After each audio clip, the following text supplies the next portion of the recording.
What is necessary to change a person is to change his awareness of himself. If you plan on being anything less than you are capable of being, you will probably be unhappy all the days of your life. What a man can be, he must be. This need we call self-actualization. If you only have a hammer, you tend to see every problem as a nail. The ability to be in the present moment is a major component of mental wellness. The fact is that people are good, give people affection and security, and they will give affection and be secure in their feelings and their behavior.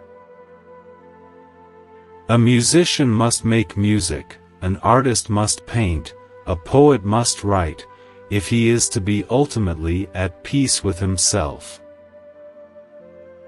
Work is that which you dislike doing but perform for the sake of external rewards. At school, this takes the form of grades. In society, it means money, status, privilege. The science of psychology has been far more successful on the negative than on the positive side. It has revealed to us much about man's shortcomings, his illnesses, his sins, but little about his potentialities, his virtues, his achievable aspirations, or his psychological health. The story of the human race is the story of men and women selling themselves short. One's only rival is one's own potentialities. One's only failure is failing to live up to one's own possibilities. In this sense, every man can be a king, and must therefore be treated like a king. With a tree, all the growth takes place at the growing tips. Humanity is exactly the same. All the growth takes place in the growing tip, among that 1% of the population. It's made up of pioneers, the beginners. That's where the action is. If you think only of evil, then you become pessimistic and hopeless like Freud. But if you think there is no evil, then you're just one more deluded Pollyanna.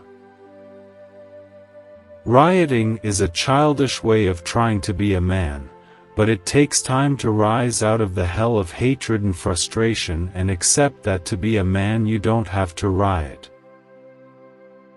We may define therapy as a search for value. Human nature is not nearly as bad as it has been thought to be. Classic economic theory, based as it is on an inadequate theory of human motivation, could be revolutionized by accepting the reality of higher human needs, including the impulse to self-actualization and the love for the highest values. Being a full human being is difficult, frightening, and problematical. Dispassionate objectivity is itself a passion, for the real and for the truth. Good psychology should include all the methodological techniques, without having loyalty to one method, one idea, or one person. But behavior in the human being is sometimes a defense, a way of concealing motives and thoughts, as language can be a way of hiding your thoughts and preventing communication. We fear to know the fearsome and unsavory aspects of ourselves, but we fear even more to know the godlike in ourselves. All the evidence that we have indicates that it is reasonable to assume in practically every human being, and certainly in almost every newborn baby, that there is an active will toward health, an impulse towards growth, or towards the actualization. Marriage is a school itself. Also, having children. Becoming a father changed my whole life. It taught me as if by revelation. You can see neurosis from below, as a sickness, as most psychiatrists see it. Or you can understand it as a compassionate man might, respecting the neurosis as a fumbling and inefficient effort toward good ends.